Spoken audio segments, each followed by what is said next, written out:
अब हम स्टार्ट करेंगे क्वेश्चन नंबर 1 एक्सरसाइज 1.3 का, जिसमें वो हमें कहता है कि एवेलुएट ईच लिमिट। हमने यहाँ पर लिमिट को एवेलुएट करना है। Evaluate the each limit by using the theorems of limit. जैसा कि पहले बार इससे पीछे वाली वीडियो के अंदर मैंने थ्योरम ऑफ लिमिट्स आपको पढ़ाए थे, तो सेम उन्हीं का इस्तेमाल आपने करना है यहाँ पर और आपने क्वेश्चन को सॉल्व करना है। उसने शर्त रखी हुई है कि आपने एवेलुएट करना है लिमिट को, लेकिन यूज़ किसको करना है? थ्योरम्स ऑफ लिमिट्स को। तो इसका पहला पार्ट जो है वो यहाँ पर हमें गिवन है। पहले पार्ट के अंदर वो कहता है कि लिमिट आपको दी हुई है x अप्रोच टू 3 2x + 4। तो ये हमारे पास एक लिमिट का क्वेश्चन है, इसको आपने एवेलुएट करना है। अब हमने पढ़ा था कि अगर दो फंक्शन हों और उन दोनों फंक्शन के दरमियान में अगर हो प्लस, तो लिमिट जो है वो अलग-अलग हो जाती है। इसकी लिमिट अलग हो जाएगी और इसकी लिमिट अलग हो जाएगी। तो क्वेश्चन हम सबसे पहले यही लिखा मैंने। यहाँ पर देखें, मैंने दो फंक्शन थे, एक f(x) था, दूसरा g(x) फंक्शन था। तो इनकी जो है वो लिमिट जो है क्या हो जाएगी? अलग। f की लिमिट f(x) की लिमिट जो है अलग हो जाएगी और g(x) की क्या हो जाती है? अलग। तो अब हमारे पास f(x) 2x है और g(x) समझ लें क्या है? 4 है। तो हम इनकी क्या कर देंगे? लिमिट्स अलग। तो देखें, मैंने 2x की लिमिट को अलग कर दिया और 4 की लिमिट को जो है वो अलग कर दिया। तो दोनों की लिमिट्स जो है वो क्या हो जाएंगी? अलग। अब दूसरा पार्ट हमने थ्योरम और भी पढ़ा था, जिसके अंदर हमने पढ़ा था कि अगर कोई मल्टीप्लाई हो रहा हो k की वैल्यू, मतलब स्केलर फंक्शन के साथ मल्टीप्लाई हो रहा हो, तो लिमिट जो है वो आगे चली जाती है उससे। मतलब यहाँ पर देखें, ये मैंने थ्योरम आपको वहाँ पर पढ़ाया था कि अगर k f(x) हो तो क्या होता है? k लिमिट वो f(x). तो यहाँ पर k की वैल्यू क्या है? 2 है। इसका मतलब है कि लिमिट आगे चली जाएगी x के साथ, फंक्शन के साथ चली जाएगी, और ये जो लिमिट ऑफ f(4) ये वैसे ही आ जाएगा। तो ये हमने दूसरा थ्योरम इसके ऊपर लगा दिया। अब यहाँ पर आप लिमिट एवेलुएट कर देंगे, पुट कर देंगे। x की जगह पर क्या पुट कर देंगे? देखें, x अप्रोच टू 3, तो यहाँ पर आप 3 पुट कर दें, तो यहाँ पर क्या आ जाएगा? 3। अब यहाँ पर देखें, इसके अंदर हमारे पास वेरिएबल है ही नहीं कि जिसकी जगह पर हम पुट कर सकें। तो वेरिएबल नहीं है, तो इसका मतलब है कि 4 वैसे ही आ जाएगा, लिमिट यहाँ पर पुट हो जाएगी। कुछ भी नहीं, मतलब x की जगह पर आएगा, वैसे ही 4 को नीचे लिख देंगे और लिमिट को हम ख़त्म कर देंगे। और इसको जब हम सॉल्व करेंगे तो आपके पास जो है वो आंसर क्या मिल जाएगा? हमें 10 मिल जाएगा। तो इसका मतलब ये है कि जब x अप्रोच कर रहा है 3 को, तो इस फंक्शन का जो आंसर है वो हमें क्या मिलता है? 10। और 10 इस फंक्शन की क्या है? लिमिट कहलाएगी। तो इसका दूसरा पार्ट के ऊपर चलते हैं। दूसरे पार्ट के अंदर जो हमें फंक्शन गिवन है वो ये है कि 3x² - 2x और 4, और लिमिट यहाँ पर x अप्रोच टू 1 है। अब यहाँ पर देखें, 3 फंक्शन है, 1 2 और 3। तो अगर माइनस हो प्लस हो, हमने पढ़ा है कि लिमिट क्या हो जाती है? अलग है। इसकी लिमिट अलग हो जाएगी, ठीक है ना? 3x² की -2x की लिमिट अलग कर देंगे और 4 वाली की लिमिट जो है वो अलग कर देंगे। अब यहाँ पर देखें, 3 है और यहाँ पर 2 है। अब लिमिट जो है वो x² के साथ जाएगी और x के साथ चलेगी स्टेप के अंदर, जो यहाँ पर मैंने ये थ्योरम इस्तेमाल किया था। तो यहाँ पर 3 वैसे ही आ जाएगा, यहाँ पर आ जाएगी लिमिट x अप्रोच टू 1 और x², और यहाँ पर भी क्या आ जाएगा? 2 है, बाहर आ जाएगा और यहाँ पर लिमिट x के साथ चली जाएगी।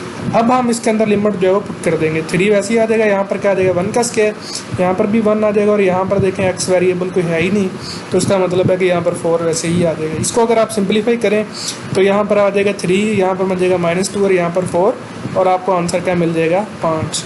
तो अब देखें, ये दोनों क्वेश्चन को हमने सॉल्व किया है, लेकिन किसका इस्तेमाल किया है? थ्योरम्स ऑफ लिमिट्स का। तो ये 2 थ्योरम हैं, यहाँ पर एक और भी हैं, लेकिन यहाँ पर 2 ये इस्तेमाल हुए हैं।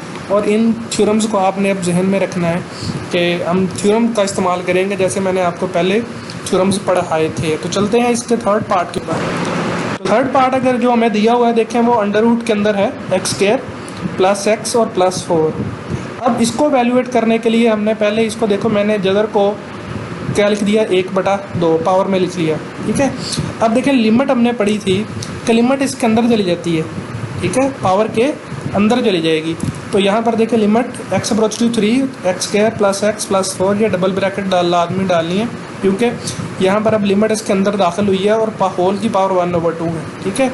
अब देखें, x² + x + 4 प्लस है, तो हर एक फंक्शन की लिमिट जो है वो क्या हो जाएगी? अलग। x² की अलग हो जाएगी, x की अलग हो जाएगी और 4 की अलग हो जाएगी। अब इसके अंदर आप लिमिट्स पुट कर दें, यहाँ पर क्या आ जाएगा? 3 का स्क्वायर, यहाँ पर 3, यहाँ पर 4, और ये 1/2 वैसे ही आती जाएगी। इसको जब आप सिंप्लीफाई करेंगे तो आपके पास क्या बन जाएगा? 16 बन जाएगा। यहाँ पर 3 का स्क्वायर 9 हो जाएगा, 9 और 3 12 और 4 16 हो जाएगा, ऊपर 1/2। 1/2 का इसका मतलब है कि 16 का जज़र, 16 का जज़र क्या होगा? 4। तो इसका मतलब है कि हमें इस फंक्शन की जो लिमिट है वो क्या मिल गई?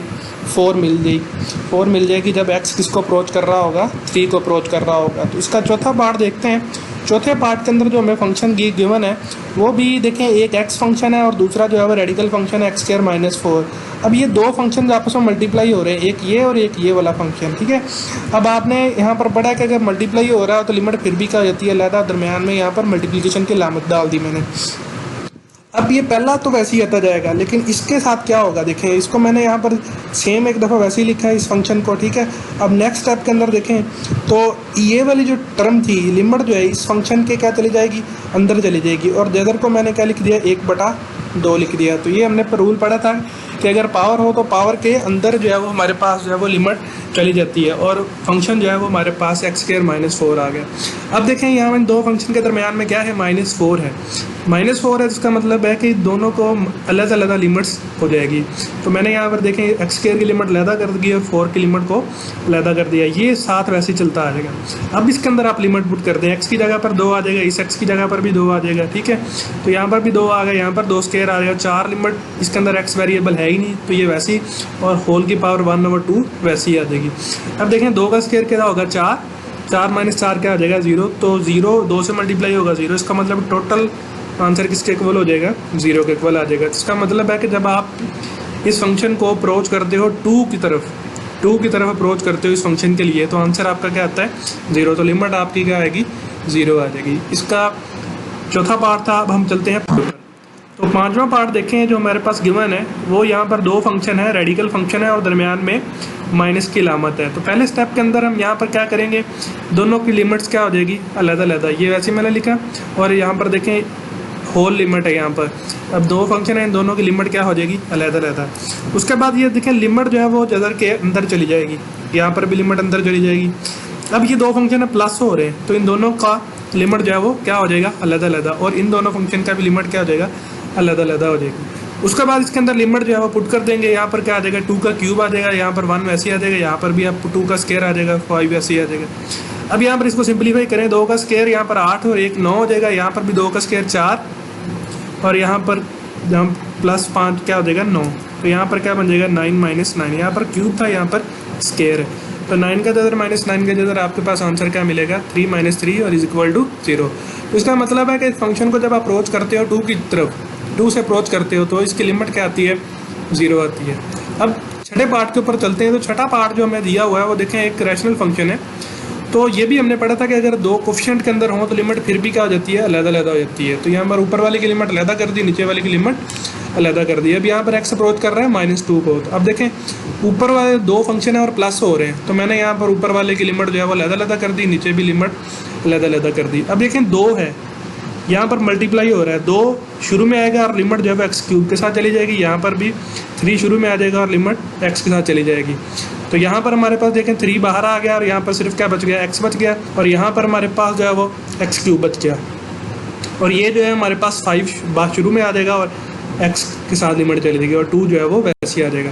अब इसके अंदर आप लिमिट्स पुट कर दें, तो यहाँ पर क्या आ जाएगा, 2 - का क्यूब -2 का क्यूब आ जाएगा, और 5 वैसे ही x ऐसे ही आ गया, और यहाँ पर आ जाएगा आपके पास 3 ये वाला, और x के अंदर जब आपने -2 कर दिया और 2 वैसे ही।